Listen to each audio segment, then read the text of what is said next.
I returned home to discover my room was stripped. Dad dumped my clothes outside and declared, "You're no longer wanted here."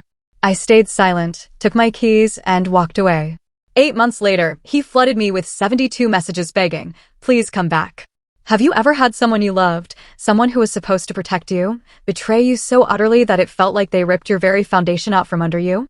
For me, it wasn't some distant enemy or a stranger. It was my own father, and the day he threw me out, it wasn't just my belongings scattered on the lawn, it was my entire world. I was 24, and the night I came home to find my room stripped bare still feels like a scene burned into my memory. My clothes, once folded neatly, lay scattered on the damp grass like forgotten trash. My shoes, my books, even an old guitar I'd bought with my first paycheck, leaned crooked against the mailbox. And there he was, my dad, standing at the doorway with his arms crossed, his face set in that sharp, stone-carved expression I'd grown up fearing more than I'd ever admit. He didn't yell, didn't rant. He just tossed the last box onto the lawn, dusted his hands, and said, "You're not welcome here anymore." Then he turned his back on me, like I was a guest who had overstayed his welcome, not his son. I stood there, keys still clutched in my hand, looking at the house I grew up in. And here's the twisted part. I wasn't shocked. Not really. Hurt? Humiliated? Absolutely. But not shocked. For years, my dad's approval had been a moving target, always out of reach. If I worked overtime, I was neglecting family. If I studied late, I was lazy for not working more. No matter what I did, he'd find a way to tilt his head, sigh, and remind me how much better my brother was doing, how much faster my cousin had climbed the ladder, how much more obedient the neighbor's kids seemed. That night was just the brutal culmination of years of small cuts, of being chipped away piece by piece until there was nothing left of me that fit his definition of a worthy son. It wasn't always like that. Growing up, Dad was strict, yes, but not cruel. He believed in rules and hard work, and I genuinely thought if I just followed the script, I'd earn his respect. But somewhere around high school, the comparisons began to sharpen. My younger brother, Caleb, was the golden child, athletic, charming, the kind of kid teachers would gush about. I was quieter, more bookish, always working part-time jobs just to support myself while trying to study. And while my mom would try to soften the blow with quiet reassurances, she was often silent when Dad tore into me. Her silence, I later realized, was its own kind of betrayal. The first hint that things were spiraling beyond repair came the year I turned 19. I'd scraped together savings from 2 jobs to buy a used car. Nothing flashy, but it was mine. The day I pulled into the driveway, bursting with pride, Dad didn't even look at the car. Instead, he pointed at Caleb, who was lounging on the porch, and said, "Now that's how you should carry yourself. Confident, easygoing, not uptight like you." Caleb just smirked and made some half-hearted joke, and they both laughed. I stood there, keys in hand, feeling like I'd stepped into the wrong script. It wasn't about the car. It was about me never being enough. From then on, things just snowballed. Every accomplishment of mine was invisible, swallowed in the shadow of my brother's charm. I paid for most of my college tuition myself, but Dad said I was wasting money on books, when I should be learning a trade like a real man. When I came home late from shifts, he'd lock the door and make me sleep in my car because a son who can't respect curfew doesn't deserve a bed. I learned to stop expecting fairness or even basic decency. But still, I stayed. Because that's what you're supposed to do, right? You grit your teeth, you hold your tongue, you try harder. That's why, standing there in front of the house with my life scattered on the lawn, I didn't argue. I didn't beg. I didn't defend myself. I just nodded, grabbed my keys, and loaded what I could into my trunk. There was a strange, hollow peace in leaving without a word, as though silence was the only power I had left. I drove off into the night, not knowing exactly where I was headed, but certain of one thing, I wasn't coming back. Not like this. But as the weeks turned into months, and the months into 8 long stretches of rebuilding my life piece by piece, something shifted. I worked harder than ever, not for Dad's approval this time, but for myself. I carved out a life that didn't depend on his nod or his rare, begrudging praise.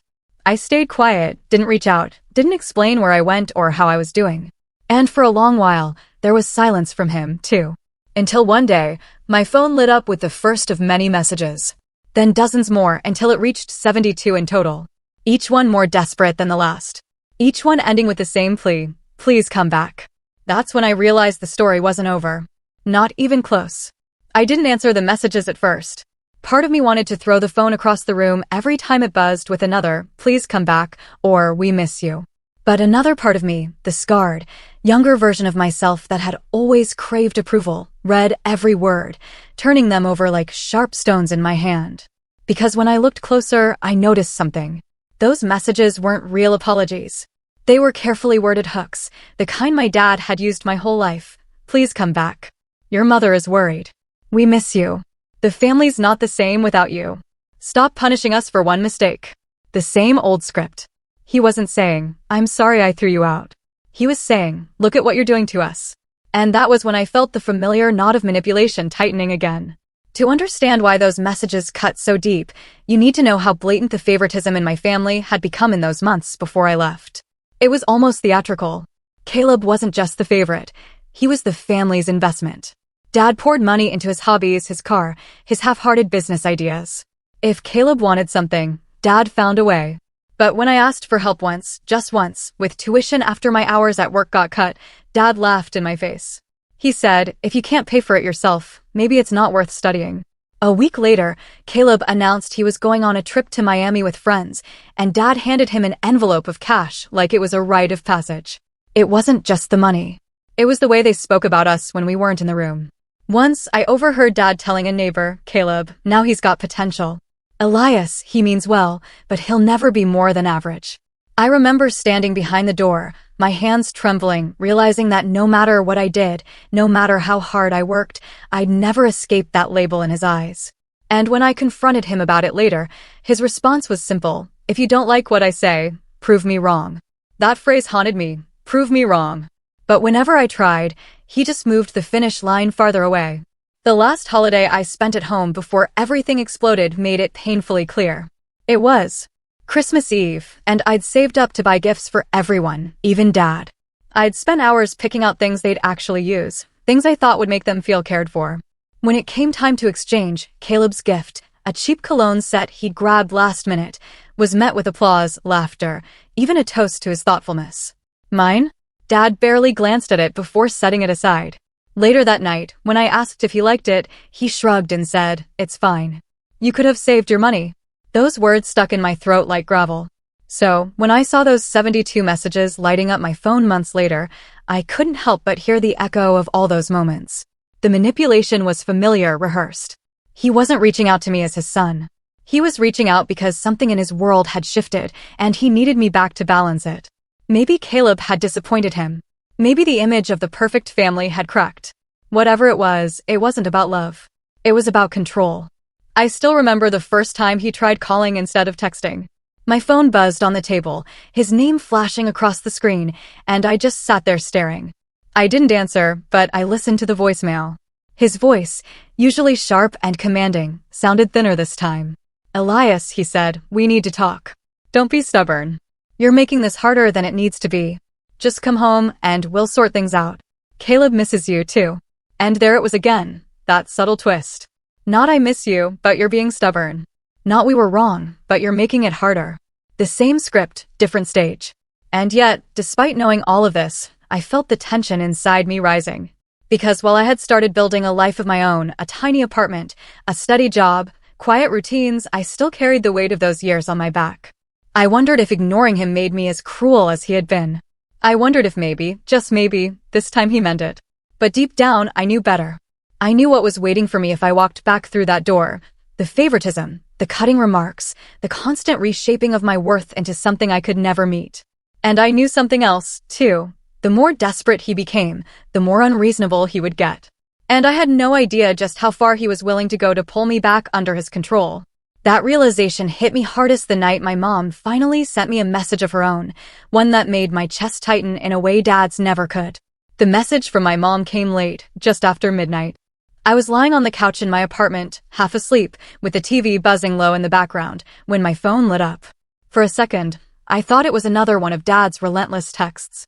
But when I saw it was from Mom, my heart gave that strange, uneasy jolt. Her message was short, almost too short. "Elias, we need to talk. Your father made a decision about your things. Call me tomorrow." My things? I sat up straight, wide awake now, dread washing over me. I had thought everything was already gone, the clothes tossed on the lawn, the books and guitar I'd salvaged, the few boxes I had squeezed into the trunk of my car. What else could she mean? I called her immediately, but she didn't pick up. The next morning, I tried again. This time, she answered.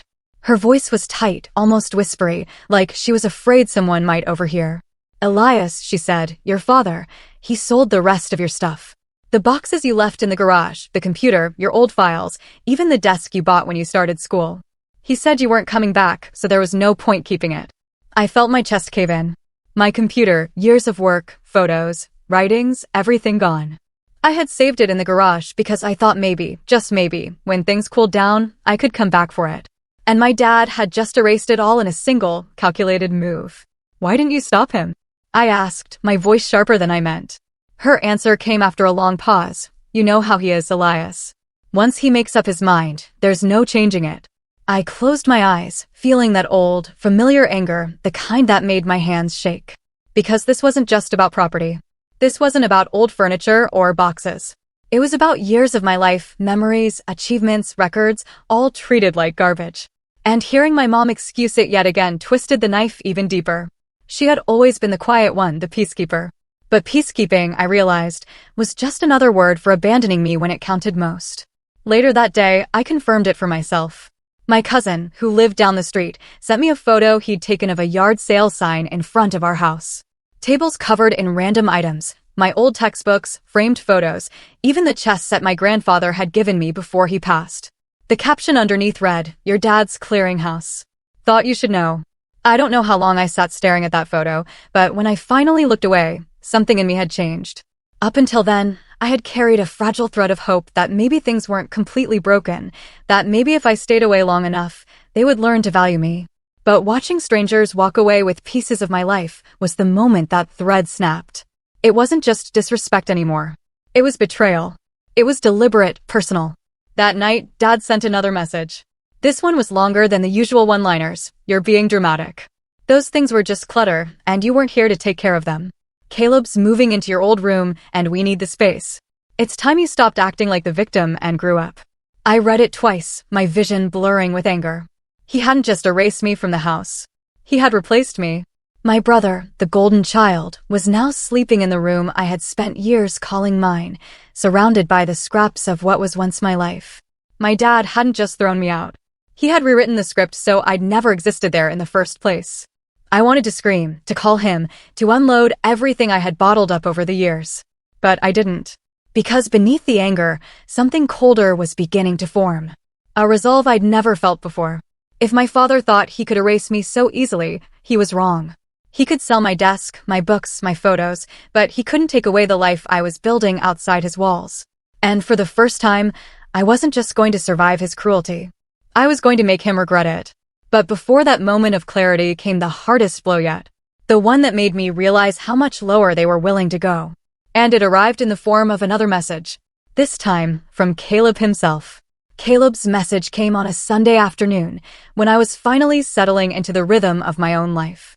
I had just gotten home from a double shift, the kind of day that left me bone-tired, but strangely satisfied. Because unlike before, every dollar I earned was mine. Every small success belonged to me. I remember making a cup of cheap instant coffee, sinking into my couch, and then hearing the chime of my phone. For a moment, I debated ignoring it. But when I saw his name on the screen, I couldn't resist. The message was short. Smug. Thanks for the room, bro. Finally fixed it up the way it should have been. Don't worry, I tossed the old junk. Place looks great now. I sat there staring at the screen, my jaw clenched so hard it ached. It wasn't just the words, it was the casual arrogance, the way he twisted the knife without even trying to hide it. My brother, the one who had always coasted on charm and favoritism, was now living in the room I had been thrown out of, surrounded by the ashes of my past. My old posters, the shelves I built by hand, the small things I had collected to make that space mine, they were gone. And now he was rubbing it in my face like I had been some temporary tenant who finally made way for the rightful heir. I didn't reply. I couldn't. My hands shook too much to type. Instead, I scrolled through his social media later that night, something I had avoided since leaving home. And there it was. Photo after photo of Caleb standing in what used to be my room. He had painted the walls a new color, rearranged everything, and filled it with sleek furniture Dad had obviously paid for. In one post, the caption read, "Finally got the upgrade I deserve." In another, someone commented, "Isn't that your brother's old room?" Caleb's reply was a smirking emoji followed by, "Not anymore." That was the moment I hit rock bottom. It wasn't just that I had lost my home.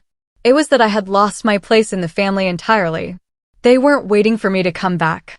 They weren't missing me. They had erased me, painted over my existence, and handed it all to Caleb with a bow on top. I didn't sleep that night. I lay awake staring at the ceiling of my tiny apartment, listening to the hum of the fridge and the occasional honk from the street outside. The loneliness pressed down on me, heavier than ever. For years, I had endured mistreatment because I still clung to the hope that I mattered to them, that one day if I worked hard enough, if I proved myself enough, they'd see me differently. But now I understood.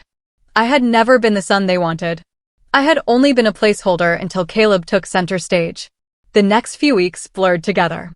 I went to work, came home, ate, repeated the cycle. I didn't talk to anyone, didn't go out, didn't answer texts from the few friends who still checked in.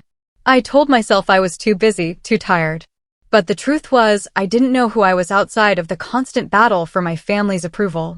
And without them in the picture, I felt hollow. But even in that emptiness, a quiet resolve began to take root, the kind that doesn't announce itself with grand speeches or sudden decisions. It was subtle, like embers glowing under ash. I started saving more aggressively, cutting out every unnecessary expense.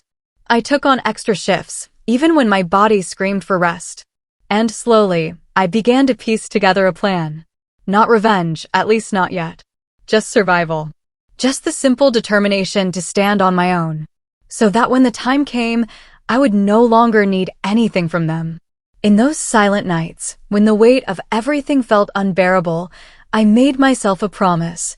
I would never again beg for a place in a family that had thrown me out. I would build a life so steady, so untouchable, that they could never take it away from me. It wasn't easy. There were days when I wanted to give up. When the memories of my dad's voice telling me I'd never amount to anything echoed so loudly, I almost believed him. But I kept moving, step by step, shift by shift. And while I didn't realize it at the time, every small act of survival was also an act of quiet defiance. Still, I didn't know that my father's grip on control was loosening, and his desperation was only beginning to show. And when his desperation finally collided with the fragile life I was building, everything shifted. The first flicker of change came in the most unexpected way. I had been working at a logistics company as a warehouse assistant, stacking boxes and managing inventory. It wasn't glamorous, but it was steady, and it paid my bills. One afternoon, my manager pulled me aside after a long shift and said, "Elias, you've got an eye for detail. You ever thought about moving up into operations?" I didn't know how to answer at first. Me? The one who had been told his whole life he was average at best? But she was serious. She told me a supervisor position was opening, and while it meant longer hours, it also came with better pay, benefits, and a chance to grow. For the first time in years, someone saw value in me. Not because of Caleb's shadow, not because of Dad's impossible standards, but because of me. I took the job. The first few weeks were tough, learning schedules, managing people, making quick decisions under pressure. But something surprising happened. I thrived. I found myself solving problems on the fly, coordinating shipments, and even earning the respect of workers twice my age. For once, I wasn't the overlooked one. I wasn't less than. I was the one people turned to when things got complicated. The pay raise meant I could finally move out of the cramped studio apartment. I found a modest one-bedroom across town.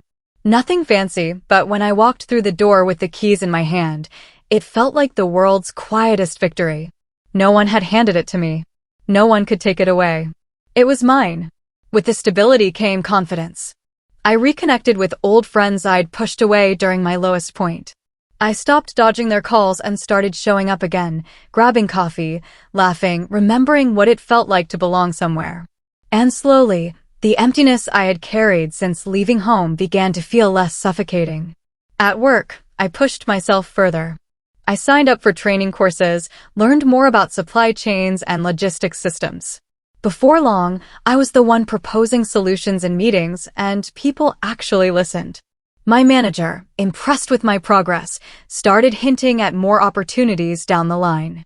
For the first time in my life, the future didn't feel like a wall closing in. It felt wide open. And then, almost by accident, I stumbled into something bigger. A client company I had worked with regularly needed extra help coordinating a major shipment. I stayed late, worked through the night, and made sure everything ran smoothly. The head of their team noticed, and after a brief conversation, they offered me a position with their firm. Better salary, better growth, more independence. It felt surreal, like doors were swinging open faster than I could walk through them. Within a year, I wasn't just surviving. I was thriving. I had savings in the bank, a reliable car, and the kind of independence I had only dreamed of. The voice of my father, telling me I'd never amount to anything, grew quieter each day, replaced by the steady hum of progress. And yet, even as I built this new life, their presence lingered. Dad's texts hadn't stopped. If anything, they had grown more frequent and desperate. It's been long enough. Stop holding a grudge. Your brother asks about you. Each one dripped with the same mix of manipulation and entitlement. As if my silence was the real betrayal. But here's the thing, I didn't need him anymore.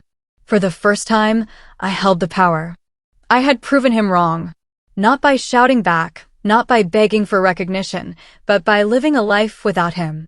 And that power, the quiet, steady kind, was intoxicating. It wasn't just about money or independence. It was about control. For the first time in my life, I wasn't at the mercy of my father's approval. I could choose when to answer, when to ignore, when to walk away. And deep down, I began to wonder what it would look like to flip the script entirely, to let him see what he had lost.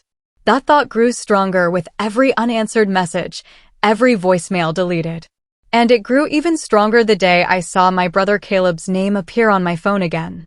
This time, not to gloat, but to ask for help. It was a Tuesday evening when Caleb's name lit up my phone again. But this time, there was no smug caption attached, no photo of him flaunting my old room. Instead, it was a plain text. Can we talk? It's important. For a moment, I thought it was some kind of trick, another jab meant to drag me back into the cycle of comparison and humiliation.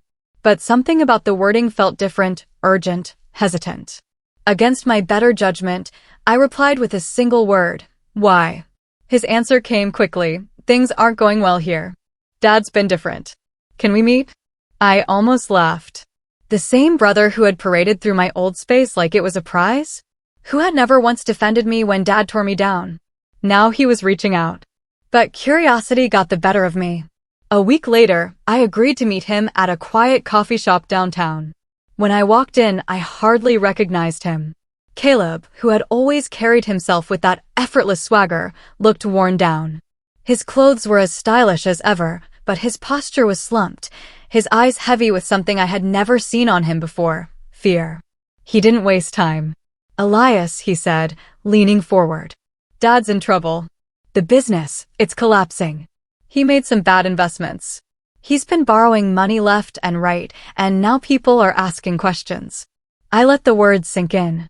Dad, the man who had mocked me for being average, who had worshipped success like a religion, was failing. The same father who had sold my belongings without a second thought, who had erased me from his home, was now watching his empire crumble. And? I asked, keeping my voice even. Caleb rubbed the back of his neck, avoiding my eyes. He's desperate. He keeps saying if you came back, it would fix things, that you'd help out, maybe take on some of the debt. He thinks you've been saving, maybe earning more than you let on. There it was. The real reason behind those 72 messages, the desperate voicemails, the sudden, almost pleading tone. It had nothing to do with missing me, nothing to do with family. It was about money. It was about control. He had thrown me out when I was of no use to him. And now that his foundation was cracking, he wanted me back as a pillar to hold it up.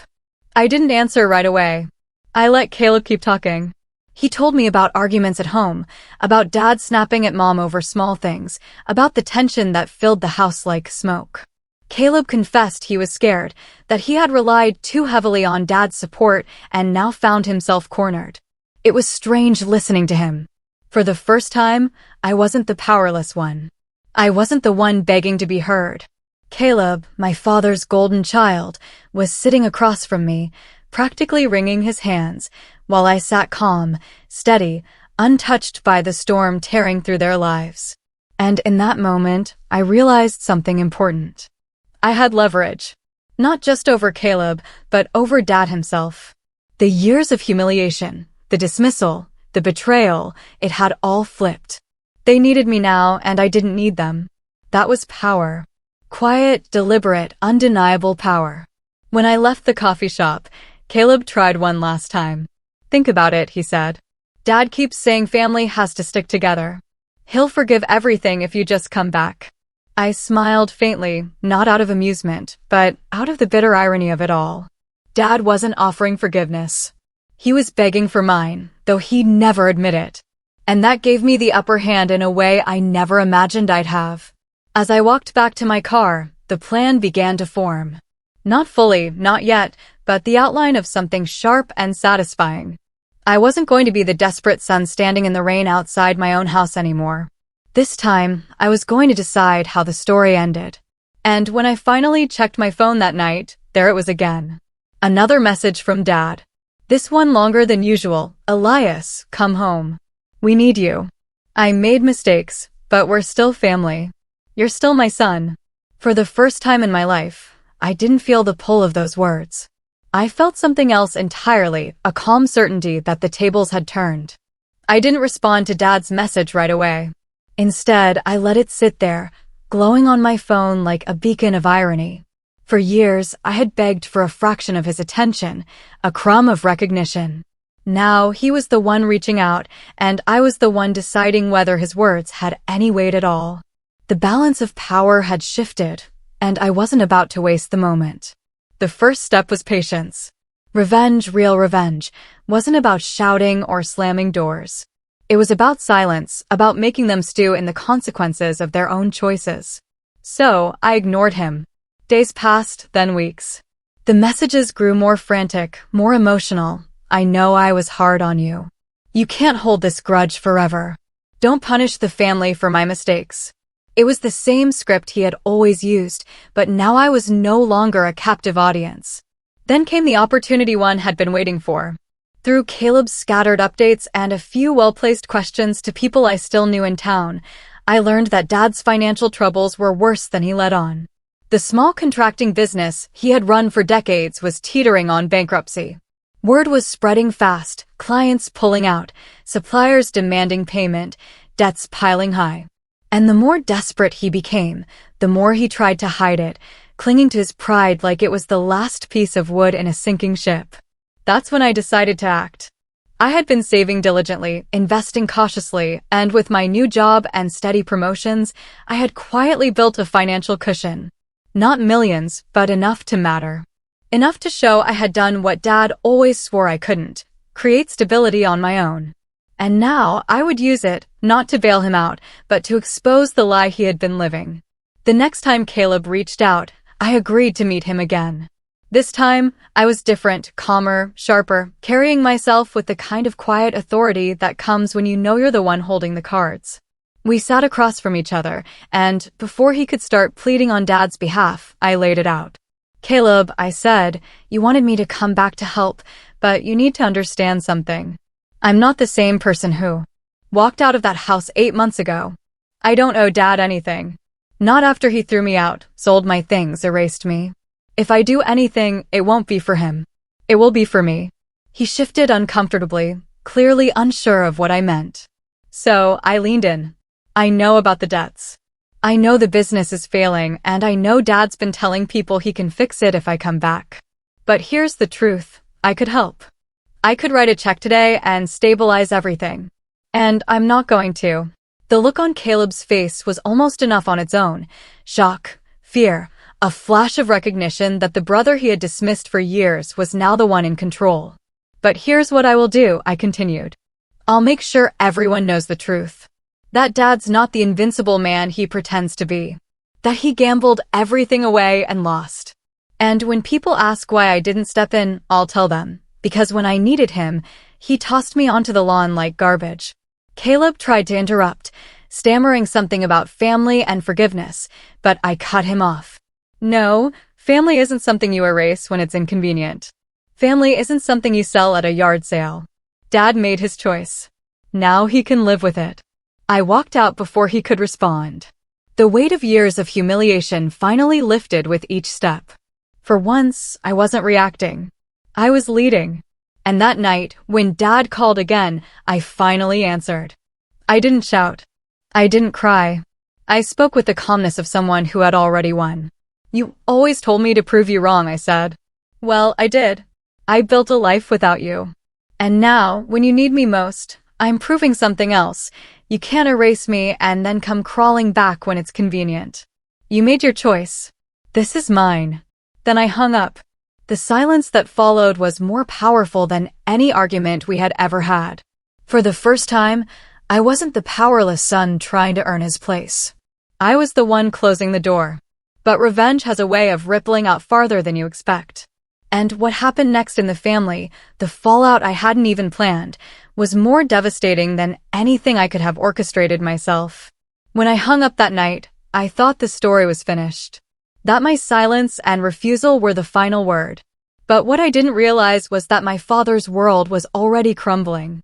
And my choice not to save him didn't just seal his fate. It accelerated it. Within weeks, the news began to spread.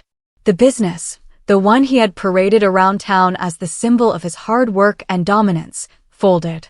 Clients who had once praised him cut ties overnight. Suppliers came knocking for unpaid bills. And when they realized there was no money, lawsuits followed. The man who had always strutted around with his chin high, who mocked me for being weak, was now the subject of whispers and pity. In a small town, reputation is everything, and is shattered. Caleb tried to keep up appearances, but it wasn't long before cracks showed. Without Dad's financial support, he was exposed. The flashy clothes, the trips, the arrogance, all of it had been built on Dad's wallet. He called me again, this time not with smugness, but desperation. Elias, please, he said, his voice shaking. You don't understand. We're drowning here. And for the first time, I understood perfectly. This was the same brother who had mocked me from my old room, who had basked in being the golden child. Now he was realizing that the pedestal he had been placed on was crumbling beneath him. I didn't yell. I didn't gloat. I simply told him, you'll figure it out the way I had to. And then I hung up. My mother, who had always been the quiet mediator, finally reached out too. Her message was different, less demanding, more sorrowful. I should have done more, she admitted. I should have stopped him. I didn't reply. I couldn't. Because no matter how much she claimed regret, her silence during all those years had been its own kind of betrayal. And while part of me still loved her, I couldn't carry her guilt too. As for Dad, his final message came on a Sunday morning. The same day I moved into a new apartment, bigger, brighter, paid for entirely by me. It wasn't long, just a single line. I was wrong. I stared at it for a long time, my chest tight, memories flooding back of every insult, every dismissal, every time he had told me I'd never be enough. And now here it was, an admission too late to matter. I didn't reply. I didn't need to. His silence after that message was louder than anything he could have said. Months passed, and I heard through the grapevine that he had sold the house. The same house he had thrown me out of. The same lawn where my belongings had been scattered like trash. He downsized into a small rental on the edge of town. A shadow of the man who once towered over everyone. People no longer respected him. They pitied him. And in many ways, that was worse for him than anything I could have done. I, on the other hand, kept rising. Promotions, opportunities, friendships rebuilt. My life was no longer defined by his approval or his rejection. I had carved out my own space in the world, one that no one could take away. One evening, after another long day at work, I drove past the old house. A for sale sign leaned crooked in the yard, the paint peeling from the shutters, the once manicured lawn overgrown. I pulled over for just a moment, staring at the place that had once been both my prison and my proving ground. And then, without a word, I drove away. Not in anger, not in sadness, but in peace. Because for the first time, I understood revenge wasn't about destroying him. It was about walking away whole while he crumbled under the weight of his own choices. And I had done just that. What would you have done in my shoes? Have you ever had to choose between family loyalty and your own self-respect? Let me know in the comments below. I really want to hear what you think.